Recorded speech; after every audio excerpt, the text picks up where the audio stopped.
going to turn our attention to finding areas, and we'll use the definite integral to find these areas. And of course, the reason this works is very technical. I'm going to give you an idea of why it's going to work, but we're going to just accept the consequences or accept the procedure for which we do this, the way we do this. So let's read our first example. And I'm going to go through several graphs before I actually do the example. But it says we're to calculate the area of the region bounded by the curve f of x is equal to 5 minus x squared. The vertical line is x equals 0 and x equals 2, and the line y equals 0. Now, the first thing is that we have this graph, f of x equals 5 minus x squared. And we understand that that's a parabola that opens downward, and it's been shifted up 5 units, so the vertex is actually at 5, and that's what I'm showing here, and it's opening downward. Now, you notice I've only shown part of this parabola. Obviously, the parabola has a portion over here, and it keeps going down over here. We understand that. But you'll see why I haven't drawn the entire parabola here in just a moment. Now, we're supposed to find the region that's bounded by this curve, and then the line x equals 0. Well, that's nothing more than the y-axis, right? Here's the y-axis, and x equals 0 is this line that I'm kind of marking over right now, just so we see. The vertical line x equals 2, well, the vertical line x equals 2 is the vertical line that goes through 2, and so it goes all the way up and down, but we're just going to be interested in this portion of it right here. And then the horizontal line, y equals 0. So that's actually the x-axis, isn't it? Now, so what you see is we've got an enclosed region. And that's kind of important that we understand that this is an enclosed region. So what we're being asked to do is to calculate the area of this region that I'm now shading. And of course, that's part of the issue, is deciding what it is we're actually supposed to calculate the area of. So that's what it will look like. I mean, that's what the region looks like. Now, what we'd like to know, of course, is that area. But before we do that, let me show you another graph about how we could approximate that area. So hold on just a moment. Oh, I'm sorry, my graph here is not so perfect, but it's supposed to represent the same graph I have that we have recorded here on the left. Now, what I was getting to is that we can approximate this area in this fashion. What we could do is calculate areas of rectangles, and here's what I mean by that. We create a rectangle, okay, that looks like this. So here's one rectangle that I've drawn, and then we could create another rectangle like this. So the width of each of these rectangles is 1 unit. So we would be looking at an area here, and we'd be looking at an area here. And of course, we can calculate those areas, can't we? And by the way, I didn't label this a moment ago, but this is the graph of 5 minus x squared, this parabola part, and we discussed it, and I just didn't label it. Now, one of the things that I would like you to know is how could we calculate? Now, obviously, this isn't a very good approximation for the area. I'll grant you that, but it's better than nothing, isn't it? So we have an approximation. Now, if we were going to call this area 1 right here, we'd need to know, and we wanted to know the value of area 1. Well, what we would need to do is say, okay, whatever its width is, and times its height. Okay, or we might say length times width. We might say length times width. Well, see, the length in this case happens to be 4, doesn't it? That's the length in this case. And the width happens to be this value right here. Now, it's real convenient that we can see that the length is 4, but what's even more important for us to understand is that that length corresponds to the y value that we've got at this point. And that y value corresponds to the x value that we've got here.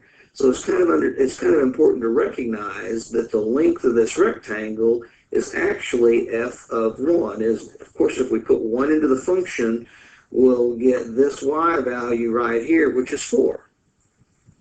And now, if we look at the length of this, we can see it's 1, but that 1 comes from, see, it's this y, it's this point that we use this x value on, and we end up getting this y, don't we?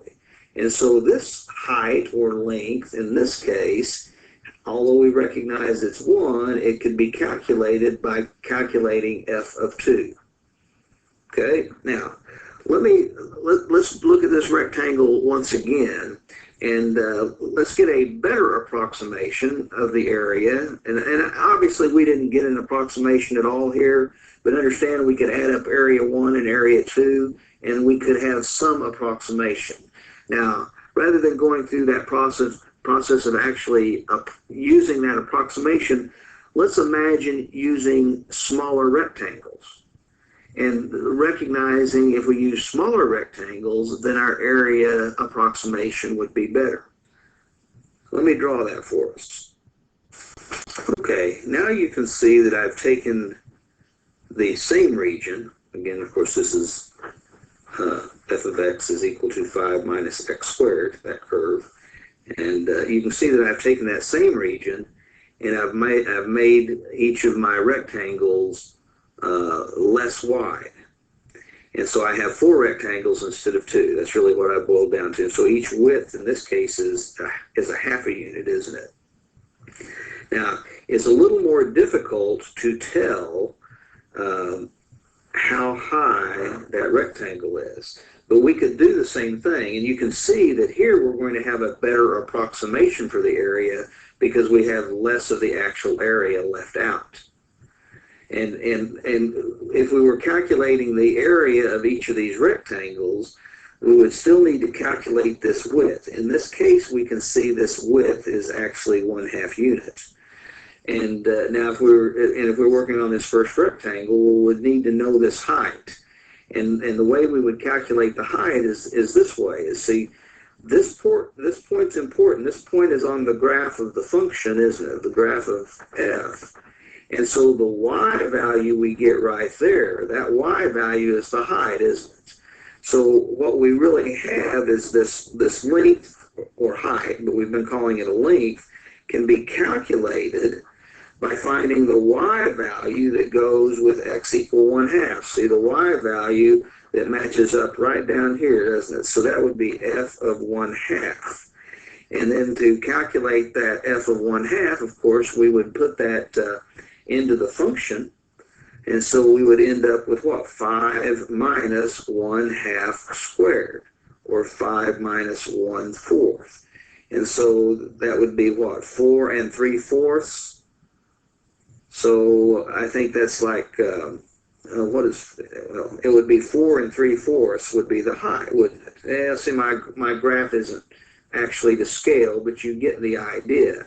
And so now we know the length or the height, and we know the width, and so we could multiply those two together in the right way, and we'd get the area of that first rectangle. So here's the idea. This is something that I didn't tell you earlier, that an definite integral, the one that has the numbers that gives us a value at the end, it's really defined as a limit. And kind of the way it corresponds here is that is allowing that limit is in this situation would be kind of letting the rectangles get a smaller and smaller width. But I didn't want to bore you with all that complex information. I wanted you to know how you calculate a definite integral. There's something called the fundamental theorem of calculus that lets us change that limit into the calculation that we learned how to do.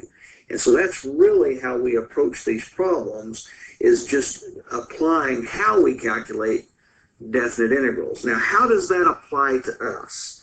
Well, we're going to go to the next page, but before we do, what I want you to think of now, and as we do these, is a definite integral. A definite integral. And we can think of the integration process is an infinite, it allows us to add up infinitely, an infinite sum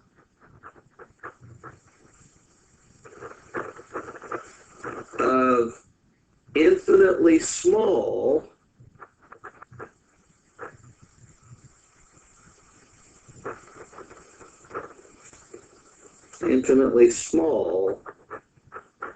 width rectangles. Now it applies in other ways as well, but this is the way we're going to be thinking of this.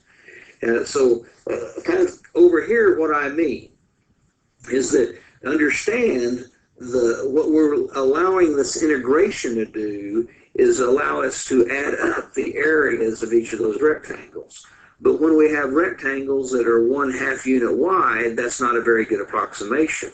And so we know we need those to get more and more rectangles. The more rectangles we have, then the better approximation we'll have. And the way we get more rectangles is we let those widths of the rectangles get smaller and smaller and smaller. In fact, we let the widths of the rectangle get infinitely small, and then we're allowing the integral to add up that infinite number of infinitely small width rectangles. Now, I know that's kind of mind-boggling. I'll show you how we actually apply it or approach it. Okay, so we'll begin this actually on the next page. Okay, you can see once again that I've indicated the area of the region, the region that we want to calculate the area of. And I put it in lightly because I'm going to draw on top of it. So that's our job, is to calculate the area of the region that's indicated. Now, because I can't draw an infinitely small width rectangle, I'm just going to draw a representative of that rectangle. And so I'm just going to sketch in here. I'm going to just put a rectangle that is inside this area, okay, inside this region. So here to me, a really skinny rectangle. But think of it as being infinitely small width-wise. Now, ignore that it looks like this rectangle is 4 units tall. What I need you to do is imagine the area of one single rectangle. So the area of an infinitely small rectangle. Okay, well, of course, the way we calculate that is length times width. So, okay.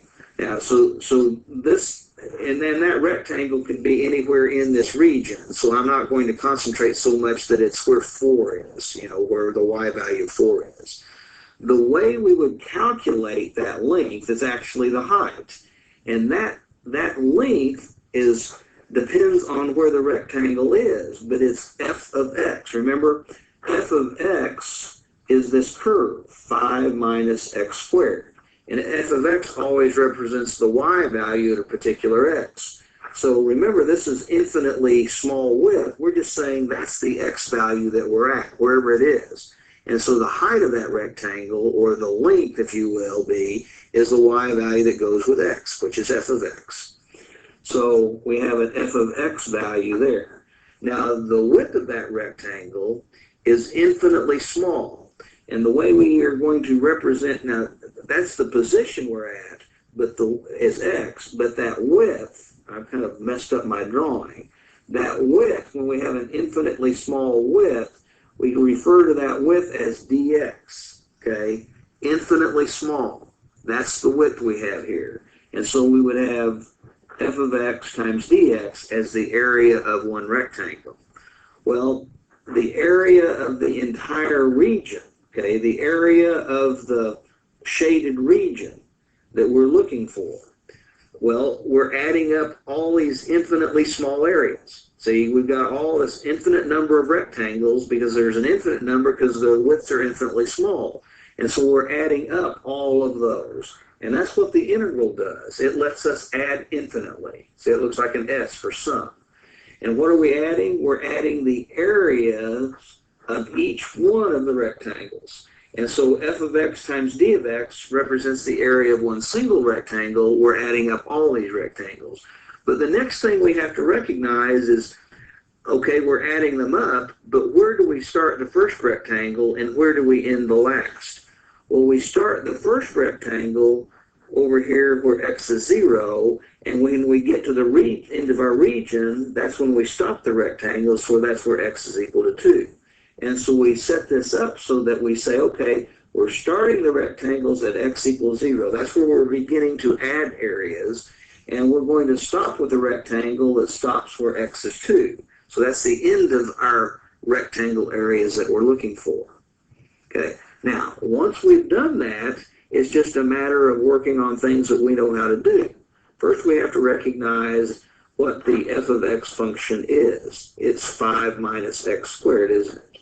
So we replace f of x with 5 minus x squared. The dx we don't replace, and now we see something that looks like an integral that we're familiar with. Now, in the past, what we have done, okay, is we've gone to the side and calculated the indefinite integral before we start worrying about evaluating. But when the function is as simple as we have here, we can calculate that on the fly, because the indefinite integral of 5 is 5x, isn't it? And the indefinite integral of x squared, isn't it 1/3 x cubed? And so we'll have minus 1/3 x cubed. So we could actually, like I said, calculate that indefinite integral on the fly. And we need to evaluate that from 0 to 2 according to this. And so then we continue with our process. Let's see what that would give us. First, we put in the value 2 for x. So that'd be 5 times a 2 minus 1/3 times a 2 cubed. And then from that, we subtract what we get if we put in a 0 for x. So that would be a 5 times a 0 minus a 1/3 times a 0 cubed. Well, as we continue our calculation and evaluation, of course, 5 times 2 is 10. And then 2 cubed is 8, and we have 1/3 times 8, so that would be 8/3. And then subtract, well, 5 times 0 is 0, and 0 cubed is 0, and 1/3 times 0 is 0, so this ends up being 0 minus 0, which of course is all just 0, isn't it? So the area that we're getting here is 10 minus 8/3. Now, we won't use our calculator here. We're going to go ahead and write this as an improper fraction. Okay, and that's the way we'll be expected to leave our answers. So in this case, we'd write 10 as 30 over 3, and then we subtract 8 over 3, and so we would get, what, 22 over 3. Now, we might like to know that that's what, 7 and 1/3? We might like to know that, but this is the way we'll leave our answer. And of course, this is an area, so this is square units, isn't it? Square units, whatever the units are. 22 thirds or 7 1/3 square units is the actual area of that irregular shaped region. That's pretty cool, isn't it? Well, it took a long time to explain that, so I think we need to see a few more actually in action. So let's take another example on the next page. Okay, example 2. Example 2 stated a little differently here, and I want you to be familiar with the different ways the same question can be asked, or same type of question. It says, find the area under the graph of f of x equal x squared minus 1 on the interval 1 to 2, including 1 and including 2. Now, there's a lot of things that need to be interpreted here, so I'm just going to, before we actually do anything, I'm going to start with the interpretation. When it says under the graph,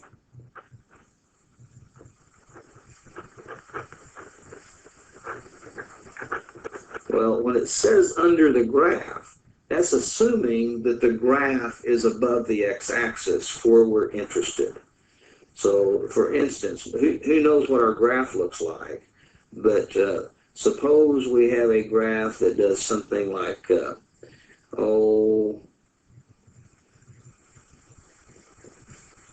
let's say it does something like this. Okay. So, and I don't know what else the graph does, and that's not what this graph does, but let's just say we have a graph that looks like that.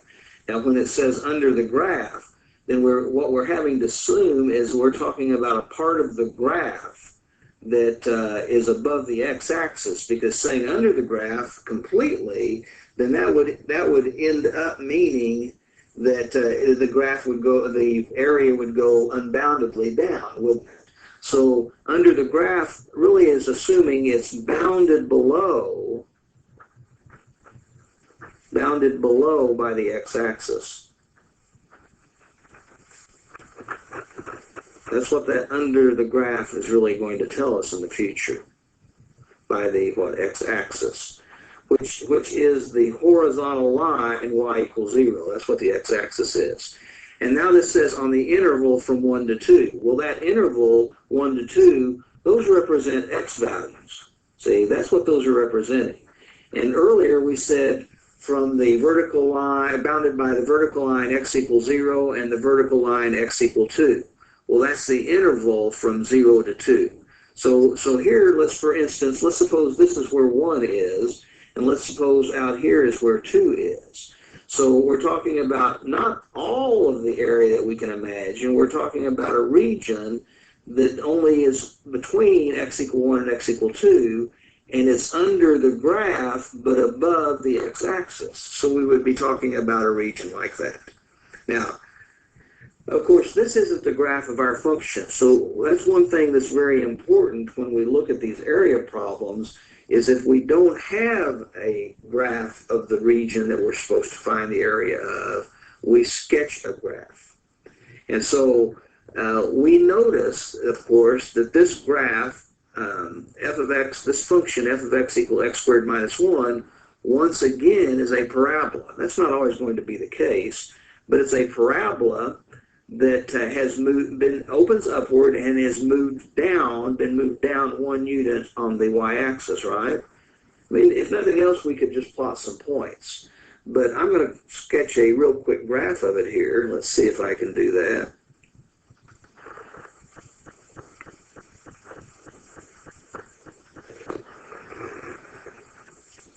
Okay, so here's 1, here's 2, here's 3, and maybe we'll need to go up further. But what I do know, and let's say here's 1, and here's 2. And of course, I really don't need to go out to here to 3 because I'm only interested in x equal 1, 2, x equal 2, aren't I? So I know we're going to be bounded by those two x values. Now, when I start to graph this function, I recognize that the vertex is down here at -1, and it opens up. And so I might come up with a couple more points. Say I might say, well, what if x is 1? What would y be? Well, I just look at the function up here. If x is 1, 1 squared minus 1 is 0, so y would be 0. So this point would be on the graph, wouldn't it? And then I could say, well, if x is equal to 2, what would y be? Well, y would be 2 squared minus 1, or 4 minus 1, which is 3. So I would have this y value. And of course, I know the parabola comes like this. Say, I know it does this, but I'm not interested in the whole parabola. I'm only interested in the parabola between x equal 1 and x equal 2. And that's this part of the parabola, isn't it? See, that's the part that I'm interested in. I don't want that to look like a straight line because it's not. So that's the part I'm interested in. And now it's from x equal 1 over here to x equal 2. So I'm interested in the region that I'm slightly shading there, the area of that region. Okay, again, now that I know what I'm trying to do, I look at the area of one single rectangle, okay? And let's just draw a representative rectangle. So I've drawn one here. But now this is infinitely skinny. And this infinitely skinny width we call dx, okay? Now the height of this rectangle, well, look at this. The height depends on the y value that's on the graph, doesn't it? So that height depends on what f of x is, the y value of the function.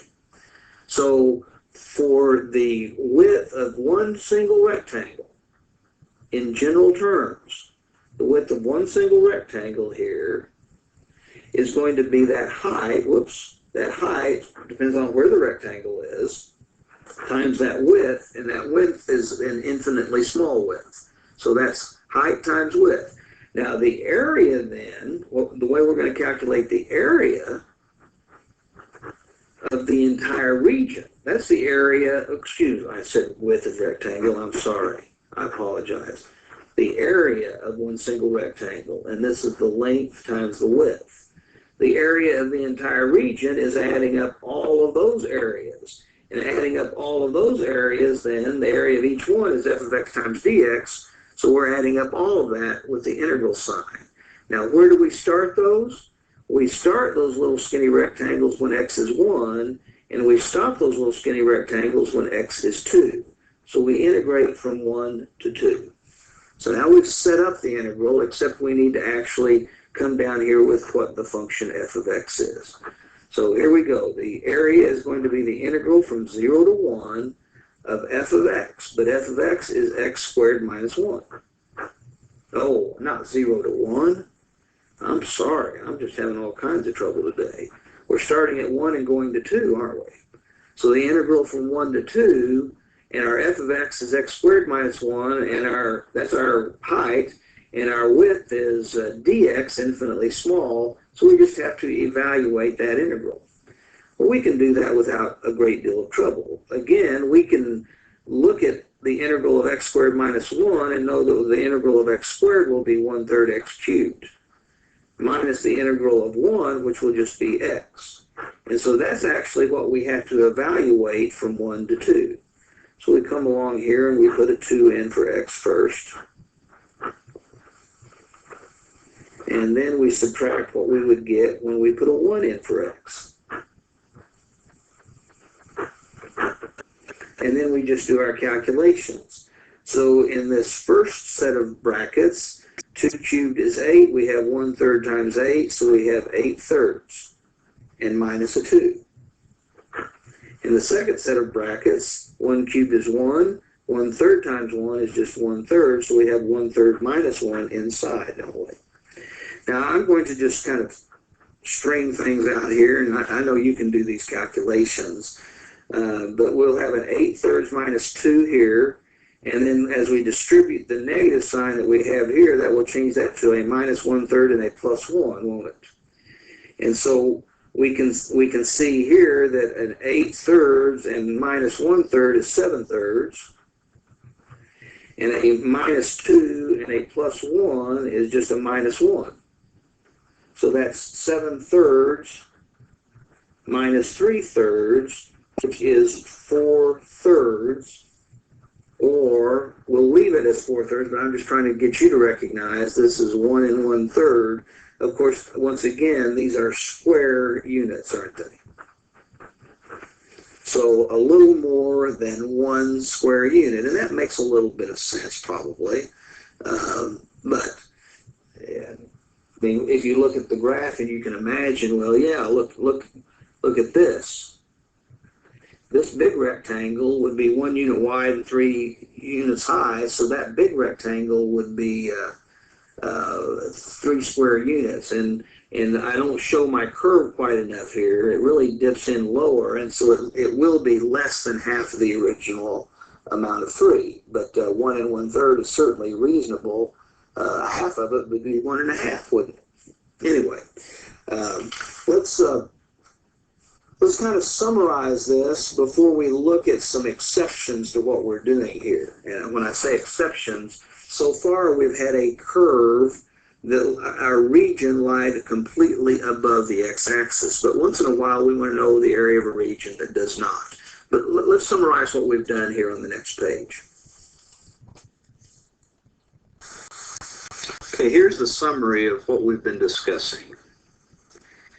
If we're to calculate the area of a region, and well, many times they'll say area under the curve, but an area of a region that's bounded on top by some graph of f of x, and on bottom by the x-axis, that's a horizontal line y equals 0.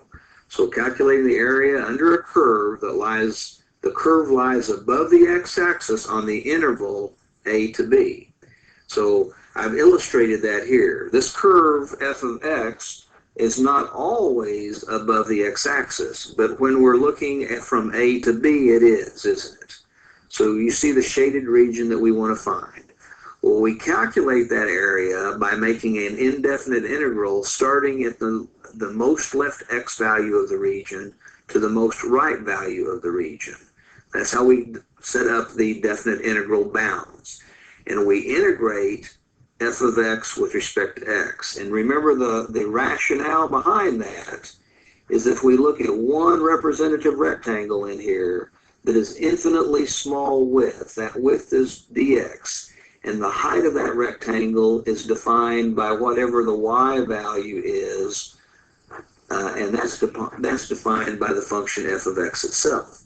So this f of x times d of x represents the area of one infinitely small rectangle, and we're adding up all of those infinitely small rectangles. But bottom line, this is what we need to remember, however we end up remembering that. Now, that's a very limited set of types of regions that we want to find. What if our region is below the x-axis? Or what if it's some of it below and some of it above? And so that's the next thing we need to address. And we'll address that in part 2.